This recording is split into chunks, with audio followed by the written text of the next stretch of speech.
Hi guys, welcome to another video. तो इस video में हम डिस्कस करने वाले हैं कि बीटा क्या होता है, कैपएम क्या होता है और सिक्योरिटी मार्केट लाइन क्या होता है। तो इससे पहले पोर्टफोलियो मैनेजमेंट में मैंने आपको पहले ही पढ़ा बता चुका हूँ कि आपकी सिक्योरिटी मार्केट लाइन क्या है। उससे पहले अपन ने कैल पढ़ा था। उससे पहले हमने बेसिक्स पूरा पोर्टफोलियो मैनेजमेंट का पढ़ा था। तो आई होप अगर जो उस सीरीज को फॉलो कर रहा हो या जो पोर्टफोलियो मैनेजमेंट के बारे में जानता है थोड़ा बहुत भी, उसे पता है कि भाई बीटा हाउ बीटा कैपएम और सिक्योरिटी मार्केट लाइन कितना इंपॉर्टेंट है when it comes to this particular aspect of whenever we are discussing about portfolio management. तो शुरू करने से पहले गुड न्यूज दे दो, तुम्हारे भाई का हो गया जेपी मॉर्गन में, हमको जेपी मॉर्गन में चला गया है। और भाई मौज है अब। अच्छे से पढ़ोगे तो तुम भी जाओगे। स्टार्ट करते हैं। बीटा बीटा क्या होता है? Beta is basically your risk. Beta is volatility. ठीक है, beta is a measure of systematic risk. तो अगर तुमने मेरी वो देखा होगा ना, क्या कहते हैं, मैंने शॉर्ट डाली थी टाइप्स ऑफ रिस्क पे, उसमें मैंने सिस्टमैटिक नॉन सिस्टमैटिक समझाया था। तो वो जाके एक बार शॉर्ट्स देख लेना, ठीक है ना। उसमें तुम्हें जल्दी से क्विक रेफरेंस मिल जाएगा होता क्या है। पर मैं फिर समझाता हूँ कि अगर जब मैं कह रहा हूँ कि beta is a measure of systematic risk, तो उसका क्या मतलब है? उसका ये मतलब है कि सिस्टमैटिक रिस्क पहले मैं बताता हूँ तुम्हें होता क्या है। ठीक है, systematic risk is the risk that is more on a overall market या इकोनॉमिक लेवल। मतलब कोविड है, कोविड सिस्टमैटिक रिस्क था। 2008 के फाइनेंशियल क्राइसिस सिस्टमैटिक रिस्क था। आपके लगा लो जो वो हुआ था, उससे पहले हाउसिंग का डिबैकल हुआ था, again systematic risk. Black sworn systematic risk. तो इन सब से अगर तुम्हें इवेंट के बारे में पता, तुम्हें उससे क्या सुनने में मिलता है कि भाई ये ऐसा रिस्क होता है जिसमें पूरी मार्केट की ऐसी तैसी हो जाती है, किसी पर्टिकुलर कंपनी या उसके फाइनेंशियल से रिलेटेड नहीं होता। ये पूरी मार्केट या पूरी इकोनॉमी में कोई भी डाउन टर्न आए या रिसेशन आ जाए, जो इनसे जो भी इंपैक्ट होता है ना मार्केट में, उस रिस्क को कहते हैं सिस्टमैटिक रिस्क।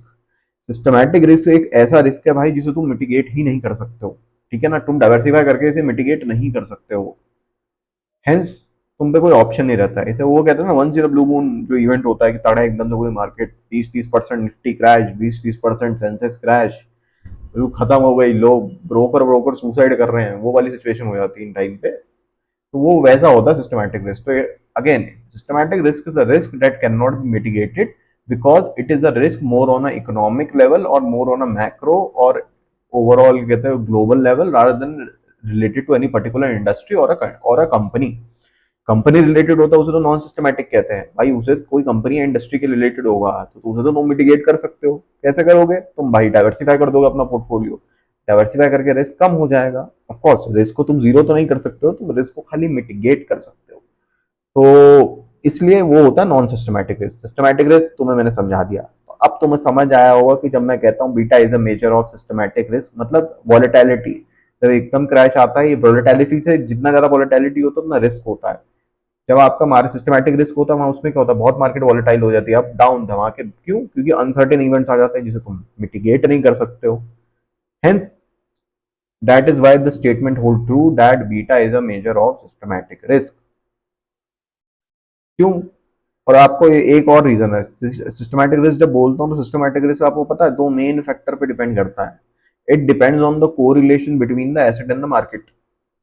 और यहीं से हमारे बीटा के फॉर्मूले डिराइव होता है। बीटा का फॉर्मूला क्या है? बीटा इक्वल्स टू क्या हमारा, covariance of market comma portfolio upon variance of market. Market, ठीक है ना। ये फॉर्मूला ये याद रखना। It is one of the formula जो बेसिक आप। अब कोवेरियंस, कोवेरियंस क्यों हो गया? कोवेरियंस को हम इसे रिप्लेस भी कर सकते हैं, जो मैंने तुम्हें पहले वो फॉर्मूले नहीं बताए थे, फर्स्ट वीडियो में बताए थे, या जब कैपिटल एलोकेशन लाइन समझा रहा था तब मैंने बताया था कि आप रिस्क कैसे निकालते हो, एक्सपेक्टेड रिटर्न कैसे निकालते हो। तो उसमें मैंने कोवेरियंस इनिशियल फॉर्मूले में था रिस्क के, but then we changed it to correlation between the market and portfolio. Why? Reason being, correlation का आप पे एक फिक्स्ड ब्रैकेट है, मतलब कोरिलेशन की वैल्यू आपकी -1 से 1 के बीच में ही फ्लक्चुएट करेगी। बट अगर आप कभी भी रियल मार्केट में कोवेरियंस निकालने जाओगे भाई, फटके हाथ में आ जाएगी। It is very difficult to calculate and it is very difficult to find the accurate number of covariance. Hence, we always prefer using correlation है। तो इससे क्या होगा? अब क्या हो जाएगा फॉर्मूला आपका, कोरिलेशन मार्केट पोर्टफोलियो इनटू क्या हो जाएगा, standard deviation market into standard deviation portfolio upon आपका है ही वेरिएंस ऑफ मार्केट।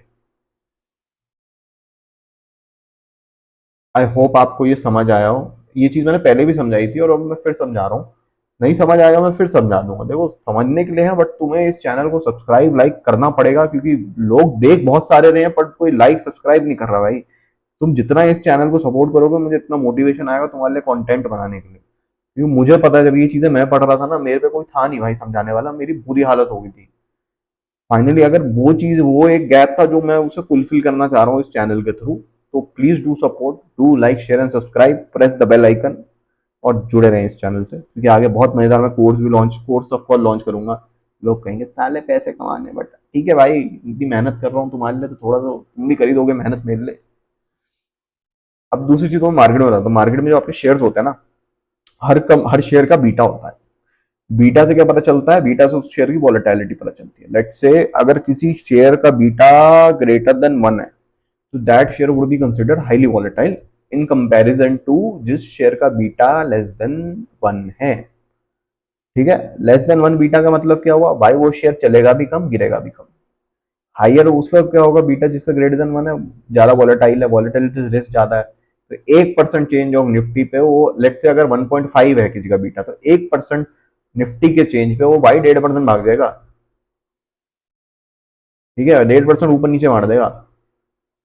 तो इसलिए कभी भी देखो, जो ट्रेडर या हेज फंड्स होते हैं ना, दे टारगेट दो चीजें, या फिर जो आपकी इनएफिशिएंसी बिटवीन आपके एक्सचेंजेस होती है, मतलब कि एक शेयर एनएससी पे लिस्ट है सेम बीएससी पे, तो उनके प्राइस में जो डिफरेंस है, जैसे आर्बिट्राज अपॉर्चुनिटी कहते हैं, उसे एक्सप्लॉइट करते हैं।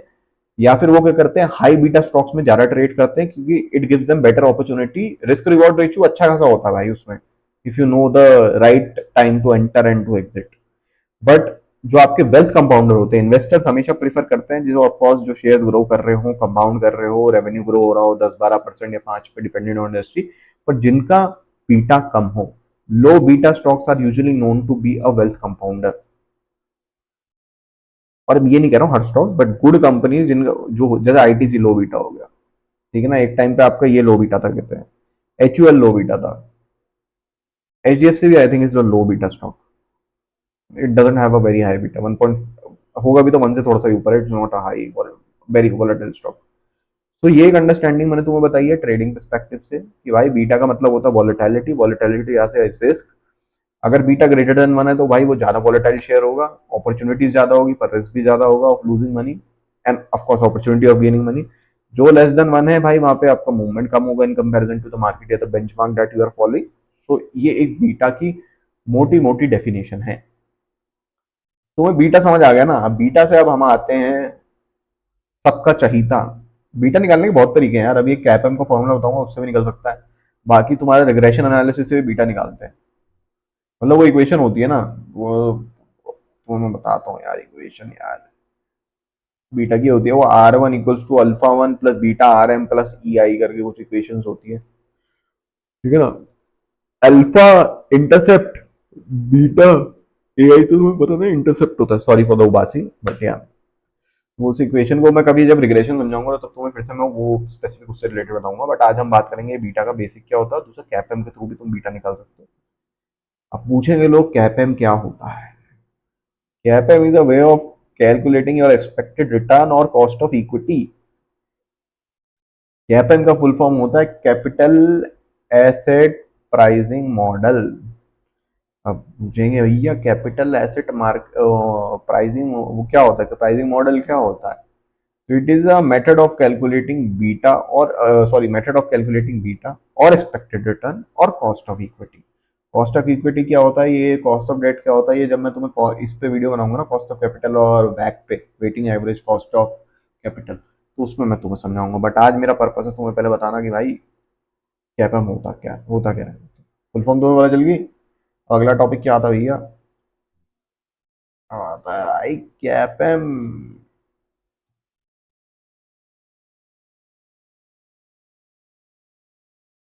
कैपम कैपम is a way of calculating, beta भी निकाल सकते हो इससे, और आप इससे निकाल सकते हो,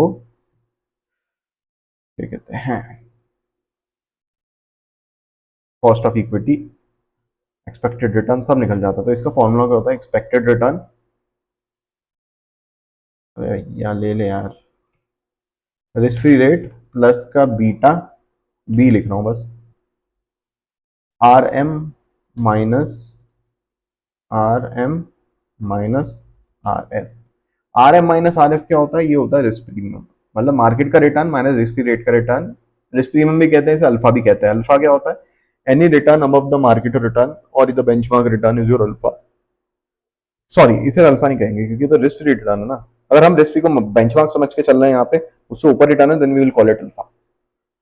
अब कैपेम ना, अब यार मुझे, मतलब यूजुअली हम यूज करते हैं, बट एक कैपेम का सबसे बड़ा डिसएडवांटेज है कि भाई ये पहले ही अज्यूम करके चलता है कि भाई मार्केट सारी अच्छी एफिशिएंट है, मतलब एक्सपेक्टेड रिटर्न इसके अंदर वो है, कोई कॉस्ट नहीं है, टैक्स एफिशिएंसी है, ट्रांजैक्शन कॉस्ट नहीं है, कोई शॉर्ट सेलिंग पे रिस्ट्रिक्शन नहीं है, ठीक है ना, इन्फिनाइटली डिवाइजेबल है, फेयरली प्राइस है, कोई आर्बिट्राज अपॉर्चुनिटी नहीं है, ठीक है। तो ये सब चीजें होती है। दूसरा क्या होता है ना, एक कैपेम भाई तुम्हारा हर मोमेंट चेंज होता है, बट हम लेके चलते हैं भाई कैपेम की एक ही वैल्यू। एज अ रिजल्ट जब हम वैल्यूएशन निकालते हैं ना, वैल्यूएशन में एक मेथड होता है, एडिटिव वैल्यूएशन मेथडोलॉजी होती है, वो जब मैं वैल्यूएशन पे कभी पहुंचूंगा तो मैं तुम्हें समझाऊंगा। तो उसमें क्या होता है, हम कैपेम की वैल्यू हम नहीं, हम कैपेम में ना चेंज करते हैं उसकी वैल्यू, हर इंस्टेंस चेंज होती है, we don't take a fix value. Reason being CAPM fix हम लेके अज्यूम करके चल रहे हैं कि वो भाई एक्सपेक्टेड रिटर्न तुम्हारा फिक्स रहेगा, सेम रेट ऑफ रिटर्न, कोई मार्केट में कुछ ना एडिटिव है, नो सब्ट्रैक्टिव है, और कुछ चेंज नहीं आ रहा पैरामीटर में, जो पॉसिबल है ही नहीं, बट स्टिल कैपेम यूज करा जाता है। इसके अंदर अगर तू अभी जैसे देखो ना, मल्टीपल फैक्टर के नाम पे क्या है, आर एम आर एफ इसकी बात कर रहे हैं हम, बाकी इतने फैक्टर होते हैं भाई जो एक्सपेक्टेड रिटर्न पे इम्पैक्ट करते हैं, हम वो तो कंसिडर ही नहीं कर रहे हैं इसको। तो वो भी एक डिस्प्यूट है। जब हम अच्छे से कॉस्ट ऑफ इक्विटी, अच्छे से हमें एग्जैक्ट रिटर्न चाहिए होता तो हम, या और हमें चाहिए होता और पैरामीटर्स को कंसिडर करके कि एक्सपेक्टेड रिटर्न क्या आता है, तब यूज करते हैं। उन्हें कहा जाता है जेनसेन अल्फा भी बोल देते हैं, या उन्हें मल्टी फैक्टर मॉडल्स भी बोलते हैं। तो वो सब पढ़ेंगे अपन बाद में, बट आज ही तुम्हें कैपम समझाना चाह रहा हूँ। तो ये है एक बेसिक फॉर्मूला कैपम का। अब हम पढ़ेंगे कि भाई कैपम में ना कुछ एजम्पशंस होते हैं, ठीक है। पहला assumption क्या होता है, मार्केट, अरे यार अब तुम्हें दिखेगा नहीं इसमें, रुको मैं कर दूं उसे थोड़ा बड़ा। पहला क्या होता है कि जो हमारी मार्केट है ना, मार्केट एफिशिएंट है, मतलब कोई ट्रांजैक्शन कॉस्ट नहीं है, कोई टैक्सेस नहीं है, शॉर्ट सेलिंग पे कोई आपका रिस्ट्रिक्शन नहीं है, प्राइस आपके सारे फेयरली है, कोई आर्बिट्राज अपॉर्चुनिटी नहीं है। आर्बिट्राज अभी मैंने समझाई थी पहले, ठीक है ना, सेम चीज है। और प्राइस जो है वो पूरा रिफ्लेक्ट कर रहा है कोई भी जो मार्केट अवेलेबल इन्फॉर्मेशन है, जो एक्चुअली ट्रू नहीं होता है, ठीक है। अब दूसरा क्या है, दूसरा है all assets are tradable and publicly available. All assets are tradable and publicly available, ये अजम्पशन हम लेके चल रहे हैं।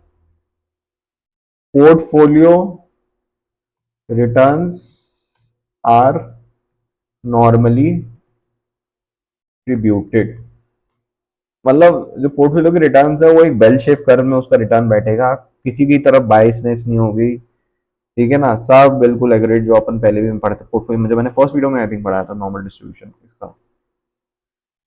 यहाँ पे सारे रिस्क भूल जाते हैं, यहाँ पे एक ही चीज मानी जाती है कैपिटल में कि इन्वेस्टर क्या करना चाहता है, उनके लिए सिर्फ सिस्टमैटिक रिस्क ही मैटर करता है,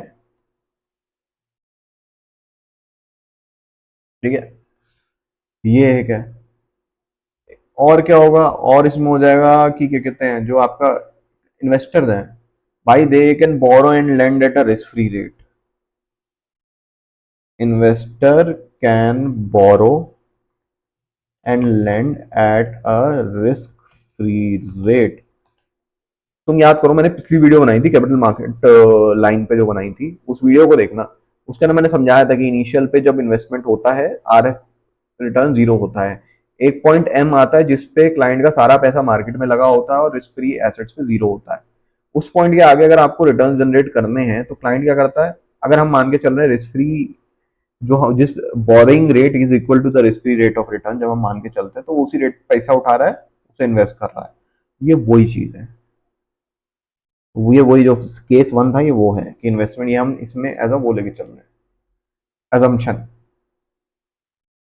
और and the most important, all investor have same return expectation. मतलब हर इन्वेस्टर पहली बार रिस्क अवर्स है, उसे एक पर्टिकुलर रिस्क के लिए मैक्स टू मैक्स रिटर्न चाहिए। ठीक है ना? ये कुछ बेसिक अजम्पशन है जो हम लेके चलते हैं which when we are proceeding with CAPM. CAPM ये अज्यूम करके चलता है कि भाई ये मार्केट एफिशिएंट है, सारे ऐसे ट्रेडेबल है, मार्केट में इजीली अवेलेबल है, रिटर्न नॉर्मली डिस्ट्रीब्यूटेड है, सिस्टमैटिक रिस्क ही हमारे लिए इंपॉर्टेंट है जो यहाँ हम चेक कर रहे हैं, बाकी अनसिस्टमैटिक रिस्क से कोई मतलब ही नहीं है इसे। That is also one of the disadvantage. ठीक है, याद रखना है इसे। Investment can borrow and lend at, led लिख दिया मैंने भाई, लेंड एट हिस्ट्री रेट। ये कैपिटल मार्केट लाइन की मेरी वीडियो देखना, उसमें आपको समझ आ जाएगा, जरूर देखना। ठीक है ना? लाइक शेयर सब्सक्राइब कर लेना। और all investment have same return, और investor have same return expectation. मतलब इन्वेस्टर हमारे रिस्क अवर्स है। रिस्क अवर्स किस सेंस में कि भाई उन्हें एक पर्टिकुलर रिस्क के लिए मैक्सिमम टू मैक्सिमम रिटर्न चाहिए। तो ये एक अंडरस्टैंडिंग है कैपएम के बारे में। मैंने तुम्हें बता दिया भाई कि कैपएम निकाल लिया है, फॉर्मूला तुम्हें समझा दिया है। अब ये क्या है, ये हम इन जो हमने अजम्पशन लिया है इससे क्या फायदा होता है? इससे ये होता है कि जब हम कैपएम से हम ये कंक्लूड कर पाते हैं कि भाई जितने इन्वेस्टर है ना, सब पे same market portfolio as the risk asset. Difference in the portfolio सिर्फ रिस्क फ्री और रिस्क की एलोकेशन से आता है। तो इनसे वो फायदा हो जाता है। ठीक है ना? कैपएम निकालने में। अब आते हैं कि हमने कैपएम और बीटा क्यों पढ़ा। हमने कैपम और बीटा इसलिए पढ़ा ताकि मैं तुम्हें बता पाऊं कि सिक्योरिटी मार्केट लाइन क्या होता है। ठीक है ना? Security market line is basically और ग्राफिकल रिप्रेजेंटेशन ऑफ कैपम। ठीक है ना? और कुछ नहीं है भाई। एसएमएल ये बताता तुम्हें how much return an asset should earn for a given market risk. तो उसमें क्या होता है, एक्स एक्सिस पे तेरा बीटा होगा, वाई एक्सिस पे तेरा वो होगा क्या कहते हैं, एक्सपेक्टेड रिटर्न। इसका भाई मैंने एक वो ढूंढ रखा है, मैं तुम्हें देता हूँ इसका स्क्रीनशॉट। आई होप तुम बने रहोगे, और बने रहना पड़ेगा भाई वीडियो पे, ऐसे थोड़ा नहीं होता है। तो मैंने तुम्हें कैपिटल एलोकेशन लाइन, तीन टाइप की लाइंस होती हैं। एक मैंने तुम्हें पढ़ाई थी कि कैपिटल एलोकेशन लाइन क्या है, फिर मैंने तुम्हें पढ़ाई थी कि कैपिटल मार्केट लाइन क्या है, और आज मैं तुम्हें पढ़ाने जा रहा हूँ यहाँ पे कि भाई वो क्या है, रुको अब पढ़ा दे, सिक्योरिटी मार्केट लाइन क्या है। ठीक है ना? सिक्योरिटी मार्केट लाइन क्या है, मैं तुम्हें डायग्राम में समझाऊंगा। जैसा कि मैंने कहा कि the base of security market line is your beta and cap है। क्यों? वो तुम्हें यहां समझ आ रहा है क्योंकि एक्स एक्सिस पे आपका बीटा है, वाई एक्सिस पे एक्सपेक्टेड रिटर्न है। ये वही जो उसमें कैपिटल मार्केट लाइन की वीडियो देखोगे तुम्हें समझ आएगा, आर एस पे सारा पैसा वहां डला है, इस पॉइंट पे आपका मार्केट का बीटा और पोर्टफोलियो बीटा सेम हो जाएगा। ये स्लोप है, बेसिकली कैप एम का रिप्रेजेंटेशन है। ठीक है ना? अब पोर्टफोलियो बीटा तो तुम दो तरीके से निकाल सकते हो, बेसिकली एक ही तरीके से। पोर्टफोलियो बीटा कैसे होगा, सिग्मा साइन, मतलब जो उसके अंदर जितनी भी एसेट्स है उन सबका बीटा रैंडम करके ओवरऑल जो बीटा आएगा that is your portfolio beta. तो कैप्स एसएमएल को कैसे हम मतलब पता करेंगे, मतलब डिफरेंस क्या है बाकियों से। कैपिटल मार्केट लाइन क्या है, आपका मार्केट पोर्टफोलियो और रिस्क फ्री एसेट के बीच का आपका रिप्रेजेंटेशन है। कैपिटल एलोकेशन लाइन क्या है, रिस्क फ्री और रिस्की पोर्टफोलियो के बीच का। सिक्योरिटी मार्केट लाइन क्या है, it is a graphical representation of CAPM where we have beta on the X axis, systematic risk on the X axis and expected return on the Y axis. इसमें intuition वही जो मैंने बताई थी तुम्हें कैपम वाली, इन्वेस्टर भी compensated only for systematic risk, और बाकी कहते हैं देयरफॉर यही होता, मतलब इसमें रिलेशन ही बता रहा है, कोई इतना वो नहीं है। ठीक है? तो एक बेसिक अंडरस्टैंडिंग की एसएमएल क्या होता है। अब सीएमएल से कैसे डिफरेंस होता है, सीएमएल में हम बात कर रहे होते हैं भाई रिस्क मेजर की, जब रिस्क की बात करते हैं हम बात करते हैं टोटल रिस्क की, क्योंकि उसके अंदर मार्केट पोर्टफोलियो होता है जिसके अंदर ग्लोब की सारी एसेट होती है। बट यहाँ पे हमसे सिस्टमैटिक रिस्क की बात करते हैं जो है बीटा। दूसरा क्या होता है, जब एसएमएल में जो होता है it applies to all the portfolios, बल्कि जो सीएमएल होता है वो खाली एफिशिएंट पोर्टफोलियो पे। अगर तुम मेरी सीएमएल वाली वीडियो देखोगे ना, उसमें मैंने तुम्हें एफिशिएंट फ्रंटियर निकाल बताया था पूरा क्या होता है। मतलब जब आपका सीएमएल और आप सीएमएल लाइन पे एफिशिएंट फ्रंटियर जब लाए होता है तो उसको जो पॉइंट आता है टेंजेंसी का, उसे कैसे निकालते हैं। ठीक है? तो आई होप तुम्हें समझ आया होगा कि सिक्योरिटी मार्केट लाइन, इसमें बस तुम्हें यही समझाना था मैंने कि भाई कैपएम क्या होता है, बीटा क्या होता है, कि अगर तुम्हें कैपएम बीटा पता है तो सिक्योरिटी मार्केट लाइन कुछ नहीं है। यही बेसिक अंडरस्टैंडिंग है। आई होप तुम्हें समझ आया होगा। Do like share and subscribe. नहीं समझ आया फिर से पिंग कर देना, कमेंट कर देना, मैं फिर समझा दूंगा। बने रहो इस चैनल से, सीखते रहो। ठीक है। बाकी मैं अब वीडियो में अपना एक्सपीरियंस शेयर करूंगा, मैं अपना ब्लॉग भी थोड़ा सा स्टार्ट करूंगा। तो I really want share with you the journey, because भाई मुझे पता है कितना घिसना पड़ा है मुझे, जब मुझे जो नई अपॉर्चुनिटी मिली है उसके लिए बहुत घिसना पड़ा है। I really work hard, so I really want कि अगर उससे थोड़ा भी तुम लोगों को मोटिवेशन आए और एक भी जने का अगर कुछ भला होता ना, आई एम हैप्पी। अभी मेरे पास 32 सब्सक्राइबर है, तो माई टारगेट इज 32 का भला हो। जितने जुड़ते जाओगे मैं उतनी मेहनत करता जाऊंगा तुम लोगों के लिए। तो do like share and subscribe, do press the bell icon. I hope आपको समझ आए, फिर से हम बोल रहा हूँ, आई होप आपको समझ आया हो, नहीं आया होगा कमेंट कर देना। बाकी मिलते हैं नेक्स्ट वीडियो पे। Thank you very much.